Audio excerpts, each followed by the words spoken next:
If you clicked on this episode, let me tell you right away that I'm not going to tell you to drink water, exercise, eat balanced, have 8 hours of sleep, and invest in a skincare routine. Every single skin video out there has these tips, but while those are crucial as a healthy foundation, there's way more that you can do.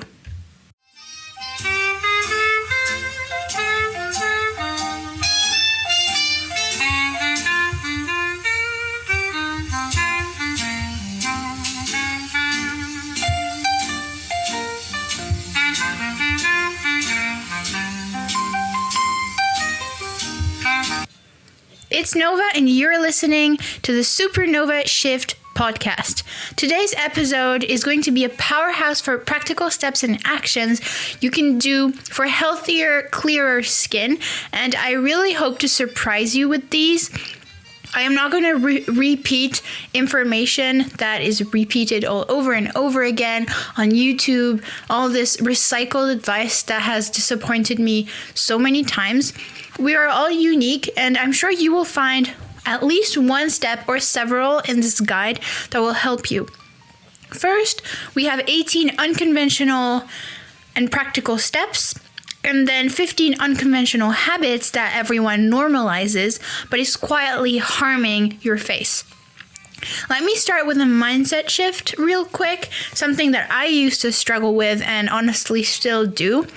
Having perfect skin is impossible, okay? If you are aiming for perfect glass skin like Pinterest girls, that is an impossible goal that will cost you so much energy and end up being disappointing because you can never get there. You should aim for healthy skin. Occasional flare-ups and texture are totally normal from time to time. Having a healthy skin barrier and being clean on the inside is going to make your skin radiant. But I especially believe that feeling confident and loving your skin, even if it's not perfect, is also going to make you look more beautiful. Feeling super insecure and hiding your face and all that is going to make it worse. But it is something that I also struggle with. I mean, it's impossible to be perfect all the time. It's impossible to feel confident all the time, but it's really important to keep in mind. We're going to start right away with the internal skincare. I think the most important factors for skin health being on the inside. The first up is bitter foods for liver detox. So bitter foods include dandelion greens, arugula, radicchio, red cabbage, or pomegranate is also a pretty bitter food, or cocoa powder with no sugar. Supports liver function, which filters toxins that affect skin clarity, especially acne and dullness. Basically, these toxins are either food-derived, like additives, pesticides, trans fats, especially in very processed foods, alcohol, caffeine, artificial sweeteners, and artificial colorings. Or it can also be natural from metabolic waste like dead cells, oxidized fats, or used up hormones. It can be from environmental toxins like pollutants.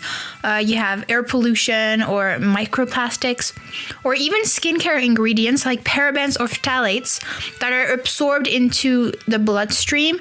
Hence the importance of having skincare products that are clean and don't have any dangerous products. Because if you have skincare products with dangerous products, it's going to, your skin is going to absorb it and it's going to go into your bloodstream.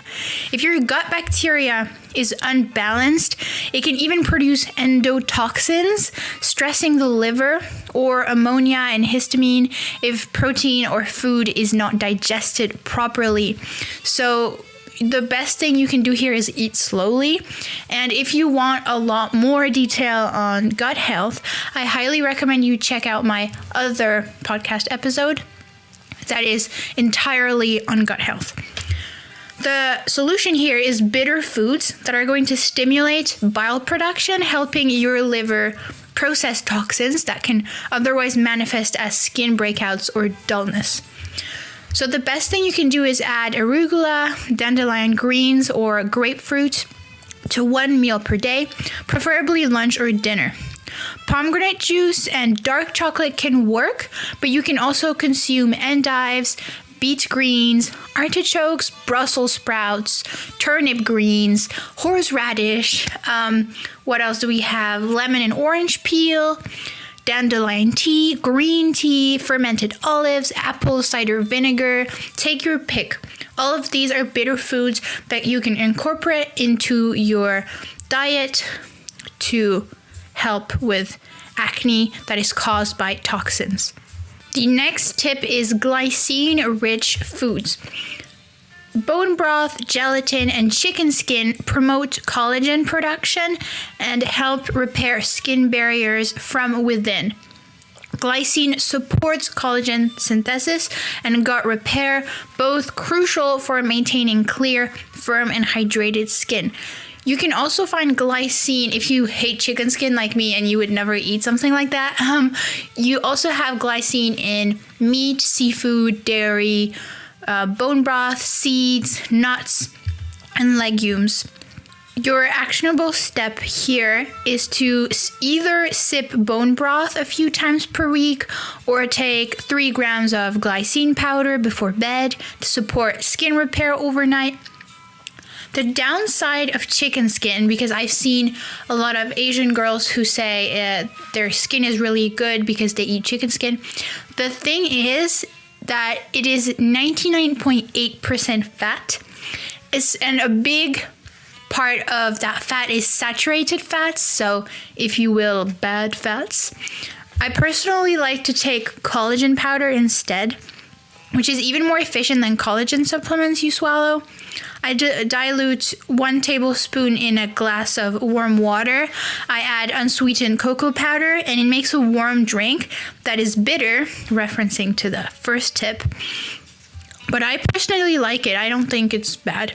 If you would rather die than eat chicken skin or other options don't work for you, you can make a glycine-rich smoothie with at-home ingredients, like 1.5 cup of pomegranate juice, so bitter, sour antioxidants, 1.5 cup of frozen berries, 1 teaspoon of pumpkin seeds, 1.5 small banana, 1 handful of spinach, 1 teaspoon of chia seeds, and 1 cup of water or coconut water.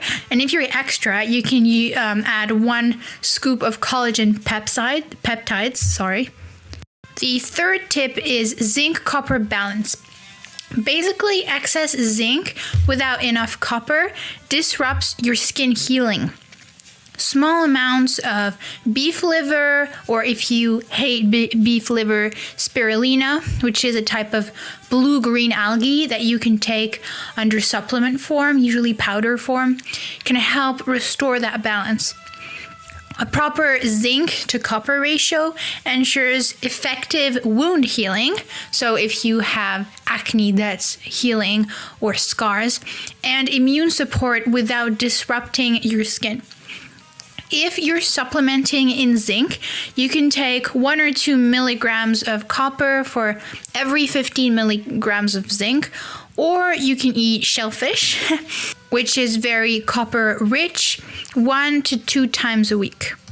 Just a quick note, which I think is a bit obvious, but I still want to say, if you are going to supplement in something and you're not sure about the quantities, it's better to ask your doctor. The fourth tip is nervous system regulation. We all know that stress isn't good, and chronic stress, so when you stress all the time, is going to disrupt your skin via the stress hormone cortisol. Calming your vagus nerve, which is basically a communication highway between your brain and your body, is going to reduce cortisol, which in turn decreases skin inflammation, oil overproduction, and flare-ups. Polyvagal practices, I don't know if you've heard of these, but it's basically a complicated word for humming or singing that is going to activate the vagus nerve through the vocal cords. Or cold exposure is also a good one. Deep sighs or even laughing reduces skin inflammation from the inside because it's going to calm you down naturally. And you can also do meditation, which is a really good practice. I usually do the videos from John Kabat-Zinn on YouTube. You can check it out and do it before bed. There's 20-minute meditations. There's a 10-minute one, a 30-minute one, a 45-minute one. So whether you're a beginner or a more advanced, there's all levels. Or if you don't want to do that, you want to do it by yourself, you can do a practice of 5 minutes of deep belly breathing with extended exhales before skincare routines or meals or whenever you like. I really want to do later an episode about meditation because this practice has such ancient, profound roots that are beyond all of our imagination.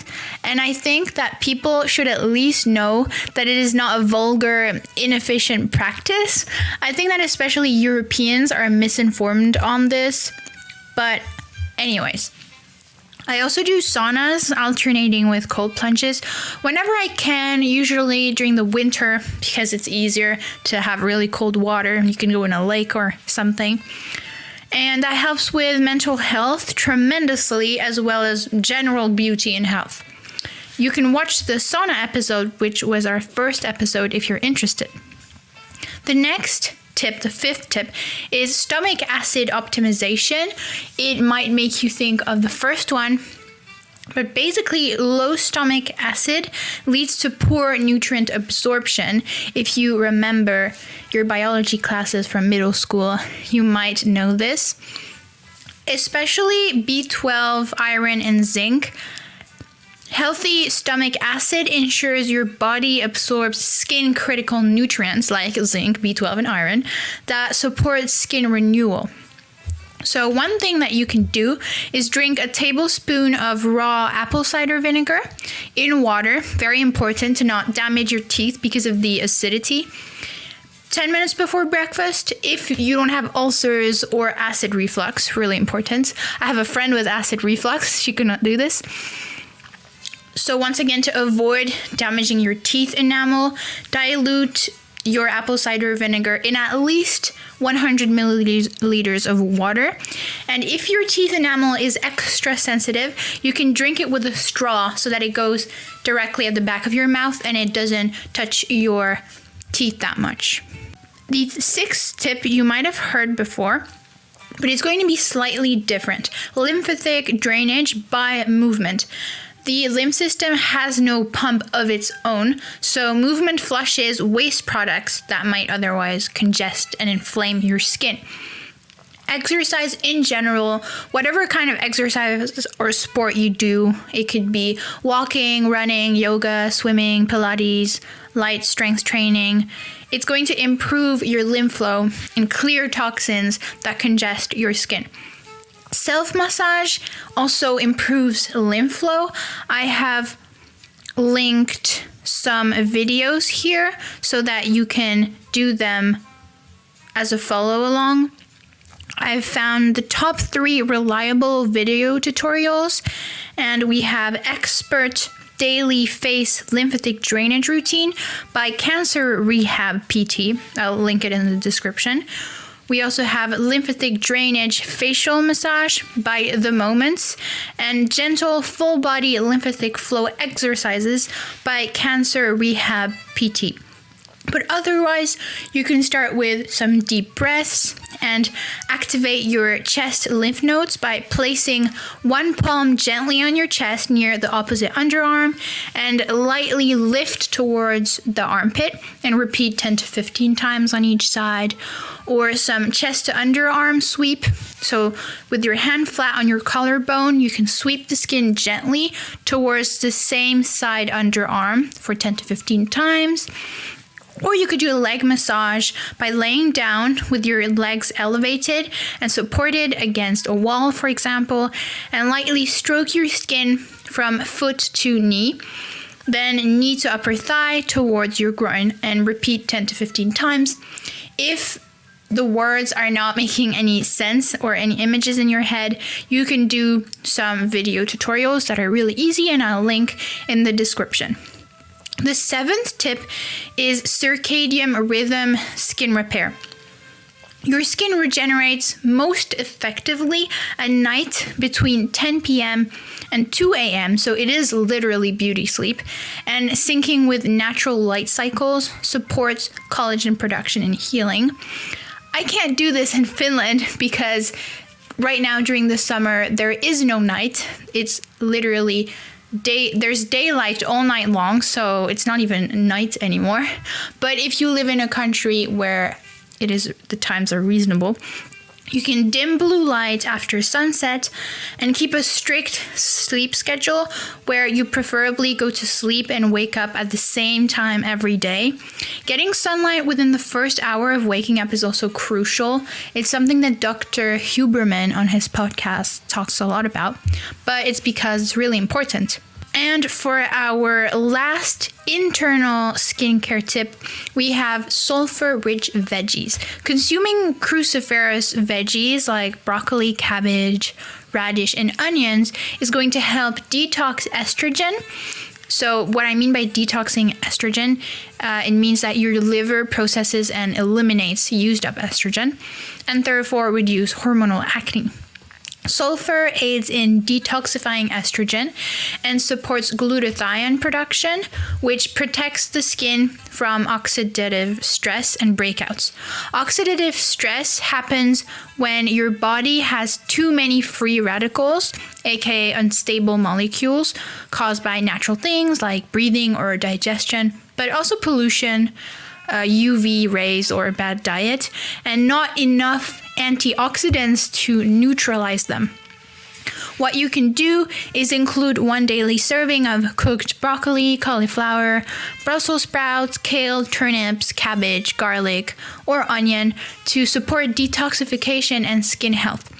Eat them slightly cooked or steamed preferably to keep the vitamins and minerals. And another winner is pomegranate juice because it works really well, or just the pomegranate fruit. You don't have to drink the juice, but both are options. Really works against oxidative stress. Now moving on to the external skincare, surface, and rituals. The first one is something that I started doing because I was a bit guilty for it, is skin fasting. AKA going 1 to 2 nights per week with 0 products on your skin, which allows your skin to rebalance oil production and strengthen its own microbiome. I was searching about this once on the internet. Should I let my skin breathe at night? Because I wasn't sure.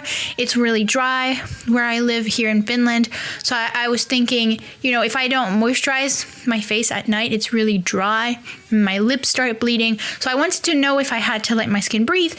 And this website, which was a spa website which sold skin products, so it wasn't really a good one, but it said, your skin doesn't have its own respiratory system, so you don't have to let your skin breathe.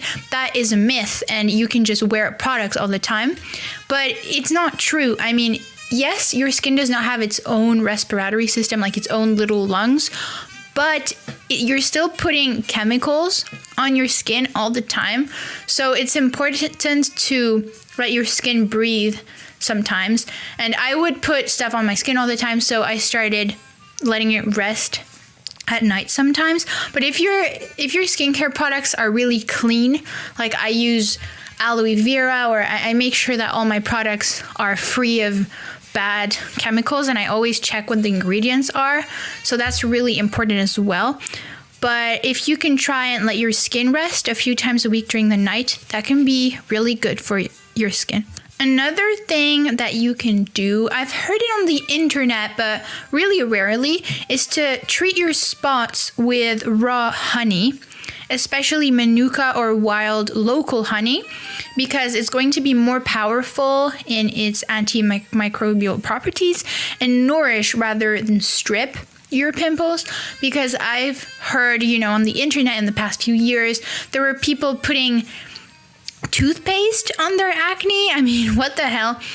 Raw honey is better because it's antibacterial and enzymatically active, promoting healing without drying out or disrupting the skin's moisture. In hospitals, they use honey to treat wounds and help wounds heal, like it's an actual thing that they do. And enzymatically active means that there's natural enzymes that are biologically active and haven't been destroyed by heat, unlike processed or pasteurized honey. It's important not to take pasteurized honey because pasteurization is a process to extend shelf life by destroying sugar-tolerant yeasts with high heat.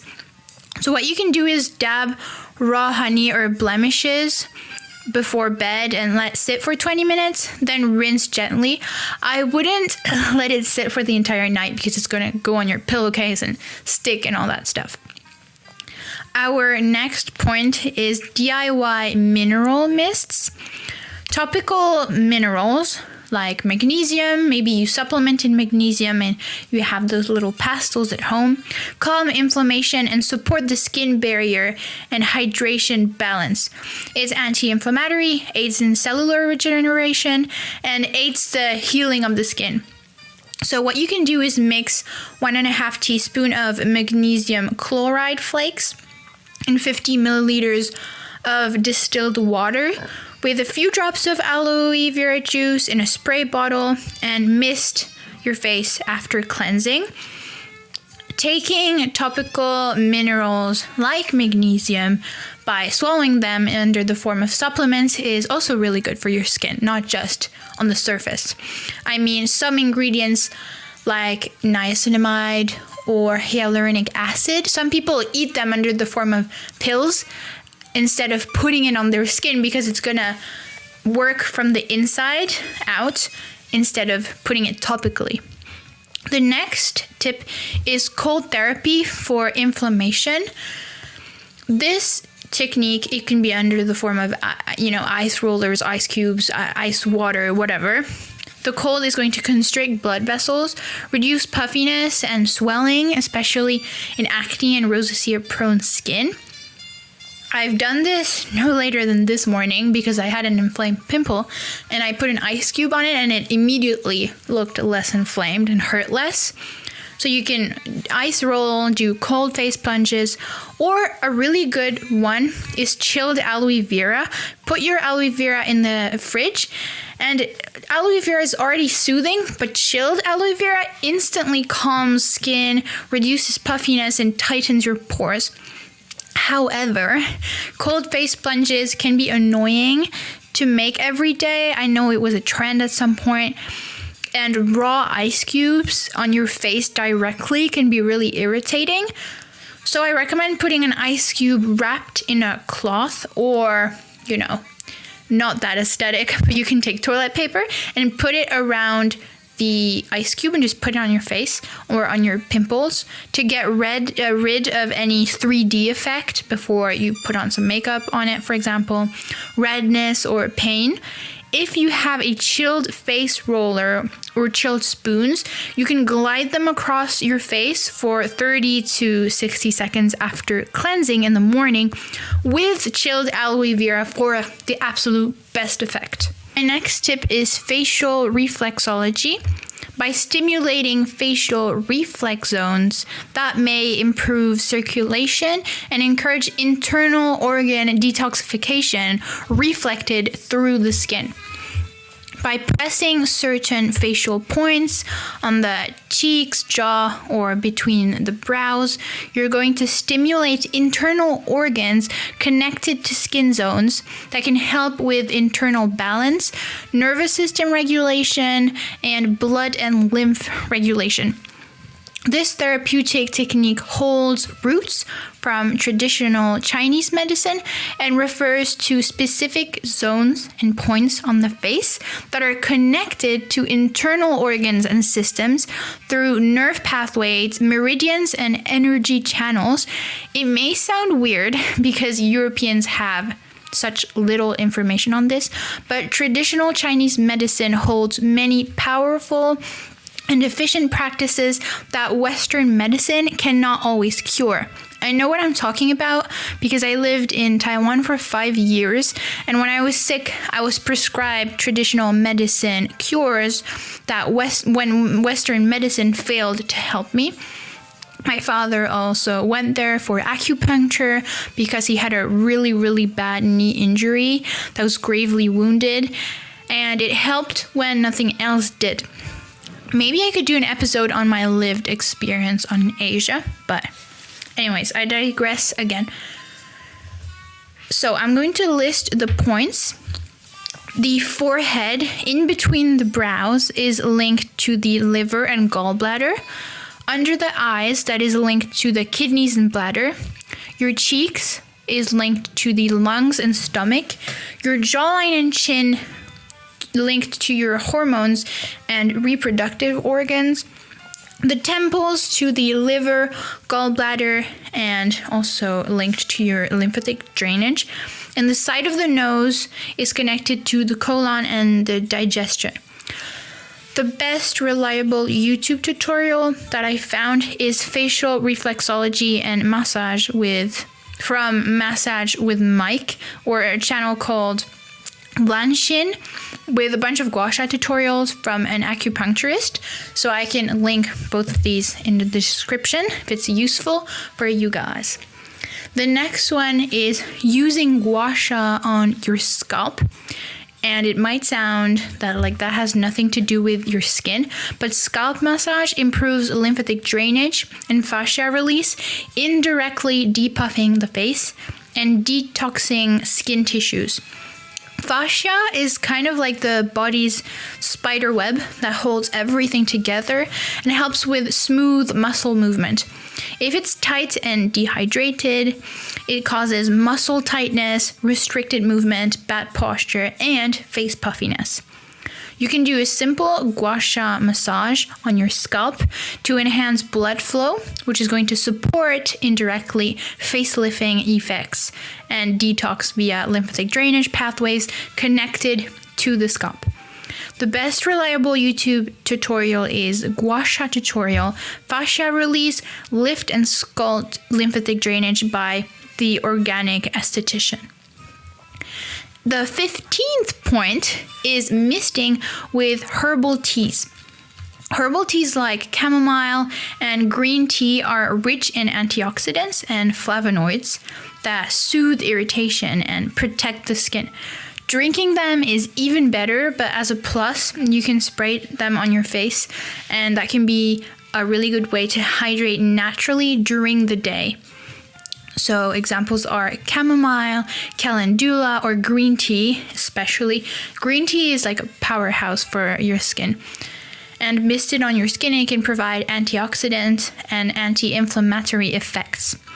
So brew a strong cup of chamomile or green tea, let it cool, pour into a spray bottle, refrigerate, and mist on your face in the morning and night for about 3 days. And then discard, especially when I've made those before and you can start to see things floating in there. In the bottle, I don't know how to explain. You just see stuff floating in there, kind of like dust. So yeah, when you see that, throw it away. During summer, I sometimes make rose water with rose petals.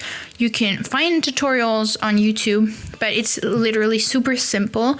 All you have to do is just boil water, pour over clean, untreated, important, from your garden, preferably, rose petals, cover and leave for 30 minutes to an hour, and then strain through cheesecloth. Usually mesh strainers are not small enough for this, and then refrigerate, and you have rose water for your face, and it's 100% natural. You don't need to buy from a store, no chemicals, nothing.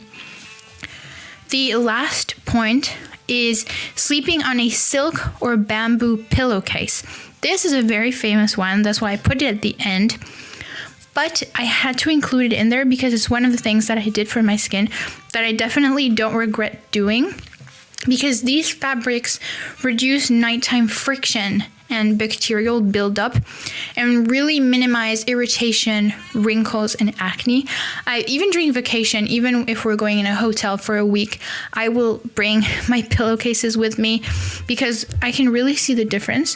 For example, all my silk and satin pillowcases were dirty recently, so I had to sleep on a cotton pillowcase for 4 days. And my skin seems slightly more irritated. I don't know if it's just my brain playing tricks on me, but there is definitely less friction, more moisture retention, and antimicrobial properties, especially if you have really sensitive skin or acne-prone skin. So I really recommend you swap your cotton pillowcase for a silk, satin, or bamboo one and wash it every 2 to 3 nights to avoid buildup of oil and bacteria. I like to alternate between my satin and silk pillowcase and wash them about every 4 days. I wouldn't say I wash them every 2 to 3 nights, probably every 4 days. Satin is made from a synthetic fiber and is a lot cheaper than silk. But bamboo ones are going to be cheaper than silk, but more expensive than satin. The price range is satin, bamboo, and then silk being the most expensive one. Okay, so we have gone through all the skin tips, and I can see my timer already being on 30 minutes. I think I'll make the things that are quietly harming your face. I have a pretty long list of those, and I'm really passionate about those. So I think I'll make a different episode about the habits that you're doing every day that are harming your skin. I'll see you in that next episode, that part 2, very soon. That was the Supernova Shift podcast. I'm Nova, and you can expect here on Spotify releases of podcasts every week.